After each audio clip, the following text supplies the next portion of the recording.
रामकृष्ण हरी माऊली, रामकृष्ण हरी. आपल्या विठुरायाची वारी अगदी आनंदात सुरू आहे. संतांच्या पालख्यांनी प्रस्थान ठेवलेलं आहे आणि ही वारी करताना माऊली ज्ञानेश्वर महाराजांच्या पालखीचा महत्वाचा टप्पा येतो, तो म्हणजे जेजुरी. वारी जेव्हा जेजुरीच्या वाटेने जाते तेव्हा विठ्ठलाची दिंडी आणि मल्हारीची जेजुरी एकमेकात अशी काही मिसळून जाते की टाळांच्या आवाजामध्ये माऊलीच्या स्वागतासाठी पालखीवरती भंडारा उधळला जातो. ज्ञानबा तुकाराम आणि येळकोट येळकोट जय मल्हारचा नाद एकत्र घुमतो. थोडक्यात विठू भक्तीचा रंग आणि भंडाऱ्याचा रंग हा एकरूप झालेला असतो. त्यावेळी देवाची रूप वेगवेगळी असली तरी भक्तीचा गाभारा मात्र एकाच आसमंताखाली असतो, ही जाणीव होते. अशाच जेजुरीतून आजच्या भागात येत आहेत आजचे वारकरी. आता जेजुरी म्हणलं की जोडीनेच यावं लागतं, म्हणून फार मनापासून स्वागत करूया आजच्या या दाम्पत्याचं, म्हणजेच स्मिता कदम आणि त्यांचे पती विकी कदम यांचं.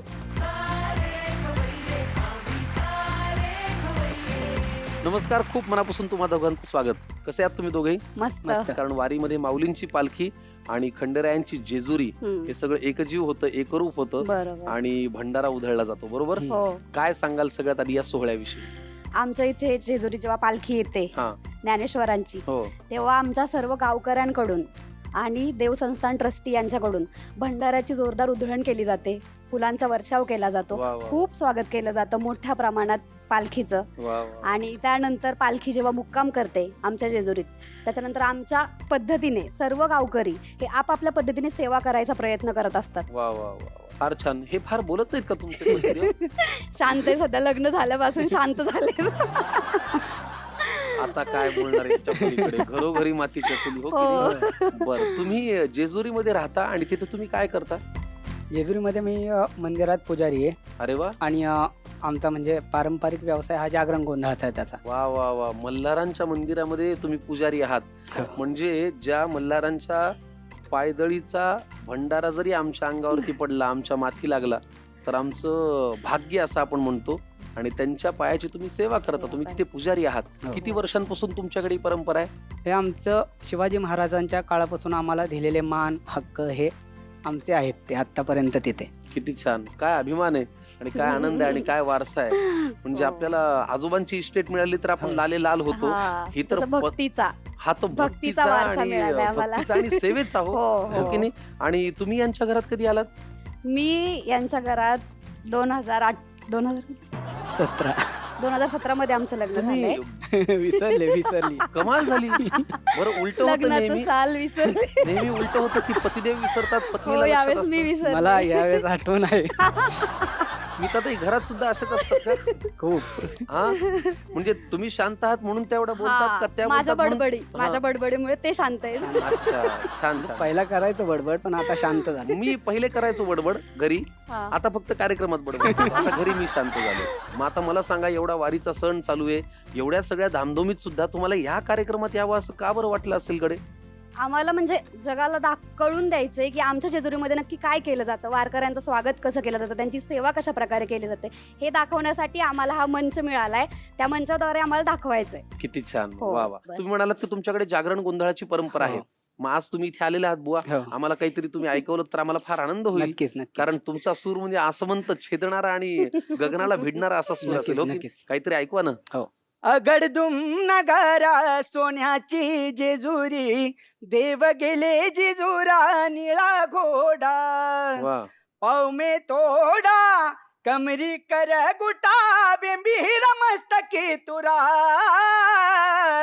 खोपड्याचा तुकडा भंडाऱ्याचा भडका, बोल हंकरा सदानंदाचा येळकोट, सदानंदाचा येळकोट.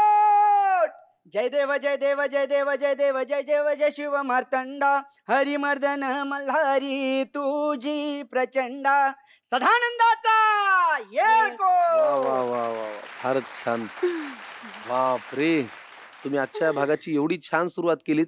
आधी काहीच नाही बोललात, पण जेव्हा सादर केलं तेव्हा असं सादर केलं की ते परमेश्वरापर्यंत पोहोचावं. खूप मनापासून स्वागत आहे दोघांचं.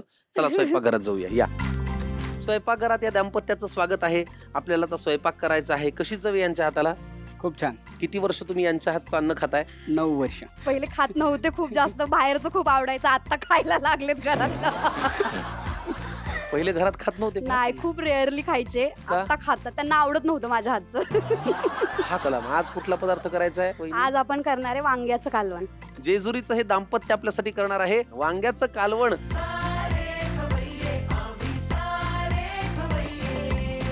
हा शिकवलाय कुणी पदार्थ? तो माझ्या घरीच केला जातो, म्हणजे माहेरी? सासरी सासरी. सासरी. हा, आता वारकरी कांदा लसूण खात नाहीत ना, हो. त्यामुळे आपण त्यांच्यासाठी वेगळ्या पद्धतीने कसं बनवू शकतो, त्यासाठी आम्ही हे घरीच विचार करून रेसिपी बनवलेली आहे, ती छान, आज छान, दाखवणार छान. आहे. वा, फारच छान. चला मग वांग्याचं कालवण साहित्य सांगा.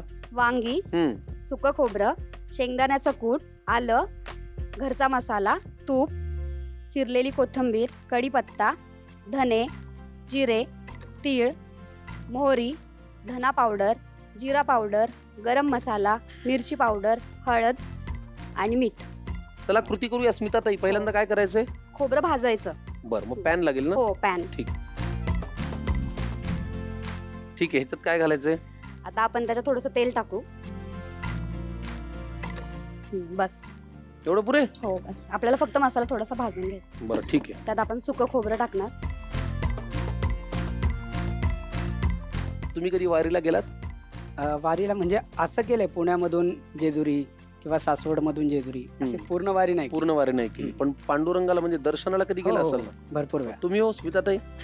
मी हडपसरवरून सासवड पर्यंत आलेली आहे माहेरून, मम्मी सोबत माझ्या. अच्छा. हो. आणि पंढरपूरचं दर्शन घेतलंय का? तसं पायी वारीने नाही, तसं घेतलंय, हा. पण पायी टप्पा फक्त हडपसर ते सासवड पर्यंतचा केलाय मी एकदा. बरं बरं बरोबर. दर्शन घेतल्यावर किती छान वाटतं ना? हो, खूपच छान वाटतं.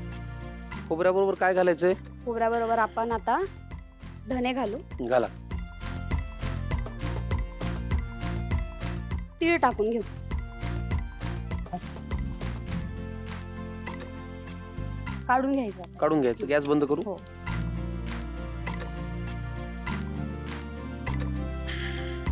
ओके.